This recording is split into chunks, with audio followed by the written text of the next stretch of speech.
গ্রেপ্তার করতে পারে সিআইডি। বিধানসভায় সেই জাল মামলায় রক্ষাকবচ চেয়ে কলকাতা হাইকোর্টে অভিষেক শুক্রের শুনানি। বিধানসভায় স্বাক্ষর বিতর্কে এবার কলকাতা হাইকোর্টের দ্বারস্থ হলেন তৃণমূলের সর্বভারতীয় সাধারণ সম্পাদক অভিষেক বন্দ্যোপাধ্যায়। সিআইডি তদন্তে আদালতের কাছে রক্ষাকবচ চেয়েছেন তিনি, যাতে সিআইডি তাঁকে গ্রেপ্তার না করতে পারে সেই আবেদন জানিয়েছেন। তাঁকে মামলা দায়ের করার অনুমতি দিয়েছে হাইকোর্টের বিচারপতি অপূর্ব সিংহ রায়ের বেঞ্চ। সেখানেই শুক্রবার এই মামলার শুনানির সম্ভাবনা রয়েছে।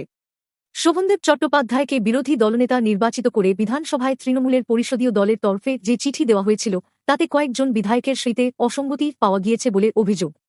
সেই তদন্তভার রাজ্য সরকার তুলে দিয়েছে সিআইডির হাতে। দলের সর্বভারতীয় সাধারণ সম্পাদক হিসাবে ওই চিঠিতে অভিষেকের স্বাক্ষর ছিল। গত শনিবার এ বিষয়ে জিজ্ঞাসাবাদ করতে অভিষেকের বাড়িতে গিয়েছিল সিআইডি। তাঁকে একটি নোটিশ ধরিয়ে দিয়ে আসেন গোয়েন্দারা। সোমবার তাঁকে ভবানী ভবনে হাজিরা দিতে বলা হয়েছিল, কিন্তু অভিষেক নির্দিষ্ট সময়ে হাজিরা দেননি। সূত্রের খবর, তিনি তদন্তকারী সংস্থার কাছে সময় চেয়েছিলেন।